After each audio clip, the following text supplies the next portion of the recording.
Good morning student. आज हम आपको व्याकरण में क्रिया पढ़ाएंगे। क्रिया क्या है? क्रिया का अर्थ होता है कार्य का होना या करना। जो भी आप क्रिया करते हैं, जो भी जैसे खाना खाते हैं, बोलते हैं, उठते हैं, बैठते हैं या पढ़ते हैं, इसी को हम क्रिया कहते हैं। तो देखिए इसकी डेफिनेशन है, जिन शब्दों से किसी काम के करने या होने का पता चले उन्हें क्रिया कहते हैं।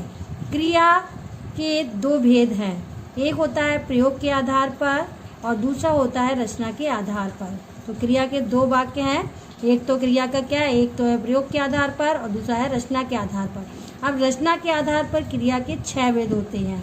तो देखिए रचना के आधार पर क्रिया के 6 भेद कौन से हैं?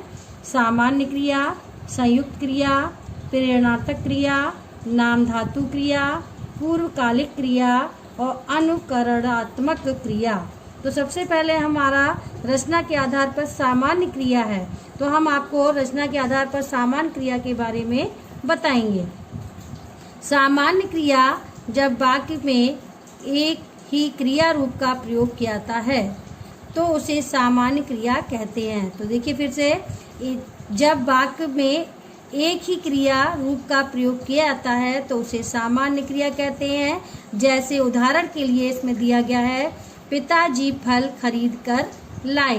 ये आपका क्या हो गया? सामान्य क्रिया। क्या लाए हैं? ये क्या लाए हैं? ये फल लाए हैं ना, तो ये सामान्य क्रिया। भारत में कबड्डी प्रतियोगिता जीती, भारत ने कबड्डी प्रतियोगिता जीती। तो यहाँ पर सामान्य क्रिया में क्या प्रतियोगिता क्या हुई? जीती। तो ये आपकी सामान्य क्रिया होगी। तो देखिए दोनों वाक्य में क्रिया अर्थात लाए और जीती का प्रयोग हुआ है, ये दोनों सामान्य क्रिया हो जाती है। क्रियाएं क्या है? जैसे लाए, जीती, यही आपकी क्रियाएं, ये आपकी सामान्य क्रियाएं। नेक्स्ट आता है आपका संयुक्त क्रिया। संयुक्त क्रिया में जब दो अथवा दो से अधिक क्रियाएं आपस में मिलकर एक पूर्ण क्रिया बनाती है तो उसे संयुक्त क्रिया कहते हैं। तो देखिए संयुक्त क्रिया का इसमें उदाहरण दिया गया है, कबड्डी प्रतियोगिता का समय हो चुका है।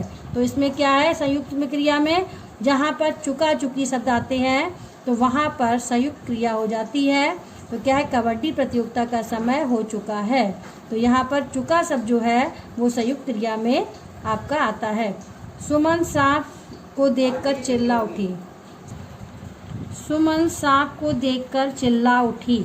तो इसमें क्रिया क्या हो रही है? इसमें चिल्लाना जो है वो क्रिया है। तो क्या है? चिल्ला उठी आपकी क्रिया है। तो दोनों वाक्यों में चुका है और चिल्ला उठी क्रियाएं आपस में मिलकर एक पूर्ण भाव को अभिव्यक्त कर रही है, ये दोनों ही संयुक्त क्रियाएं हो जाएंगी। समझ में आया बच्चों कि संयुक्त क्रिया क्या है? नेक्स्ट आपको बताएंगे प्रेरणार्थक क्रिया। प्रेरणार्थक क्रिया क्या है? जब कर्ता स्वयं कार्य न करके किसी दूसरे को उस कार्य को करने की प्रेरणा देता है तो उसे प्रेरणात्मक क्रिया कहते हैं। जैसे यहाँ पर प्रेरणा कौन दे रहे हैं? अध्यापक ने बच्चों से पत्र लिखवाया। तो यहाँ प्रेरणा कौन दे रहा है? अध्यापक दे रहे प्रेरणा, क्योंकि बच्चों से क्या करवा रहे हैं? पत्र लिखवा रहे हैं। तो यहाँ पर ये प्रेरणा दी जा रही है, इसलिए ये प्रेरणात्मक क्रिया है। इसी तरह से अंपायर खेल खिलवाता है। तो यहाँ प्रेरणा कौन दे रहा? अंपायर जो है वो खेल खिलवा रहा है, तो ये आपका प्रेरणा दे रहा है। तो देखिए दोनों वाक्यों में कर्ता अर्थात अध्यापक और अंपायर स्वयं कार्य न करके बच्चों से पत्र लिखवाने और खेल खिलवाने का कार्य कर रहे हैं, अतः इसीलिए लिखवाया और खिलाता है, ये प्रेरणात्मक क्रियाएं होंगी। तो प्रेरणात्मक क्रिया दो होती हैं, एक तो आती है क्रिया और प्रेरणात्मक क्रिया। जैसे सोना क्रिया हो गई, सुलाना और सुलवाना। एक तो सुलाना क्रिया हो गया, सुलवाना प्रेरणात्मक हो गया, सुलवाना। चलना क्रिया है, इसी तरह के प्रेरणात्मक है, चलना और चलवाना आपकी प्रेरणात्मक है।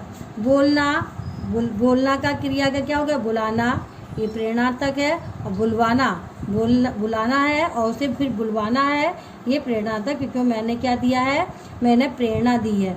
पढ़ना, पढ़ाना, पढ़वाना, खाना, खिलाना, खिलवाना, ये प्रेरणात्मक। तो आपको समझ में आ गया होगा कि प्रेरणात्मक क्रिया क्या होती है।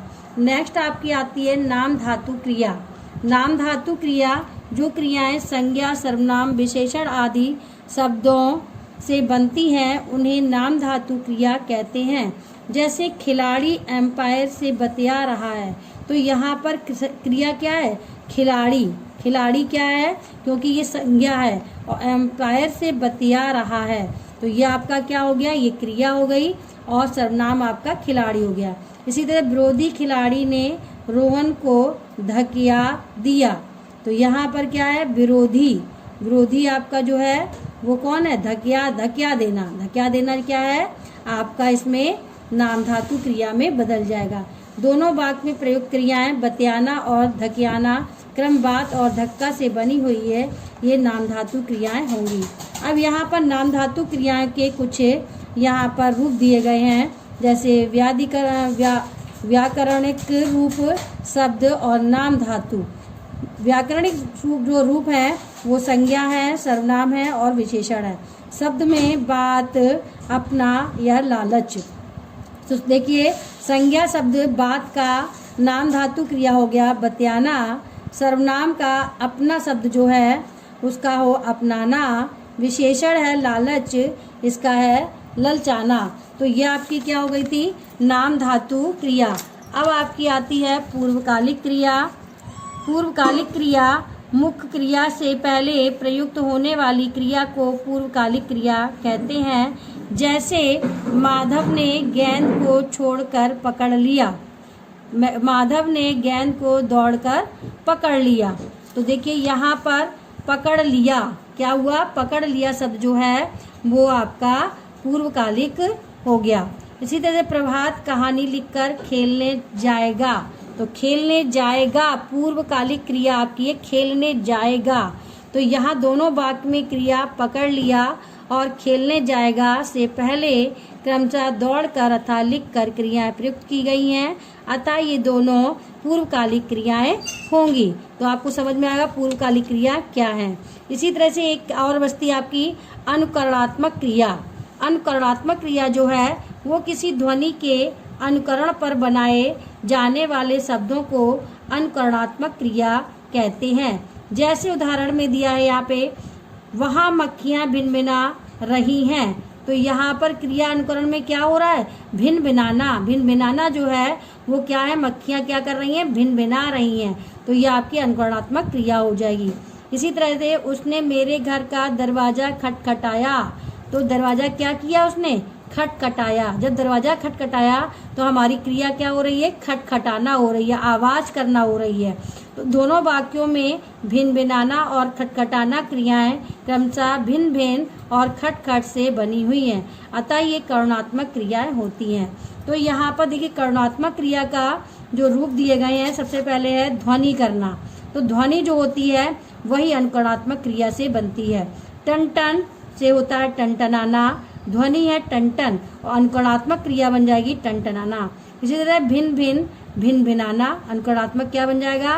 भिन भिन का भिन भिनाना। इसी तरह खट खट का खटखटाना। तो देखिए बच्चों, आज हमने आपको क्रिया बताए और क्रिया के रचना के आधार पर 6 भेद बताए और उनकी डेफिनेशन आपको बताई। तो सभी बच्चों इनको अच्छे से आप अपने घर पे एक बार दोबारा पढ़ेंगे और इसका कार्य अपनी कॉपी पर नोट करेंगे।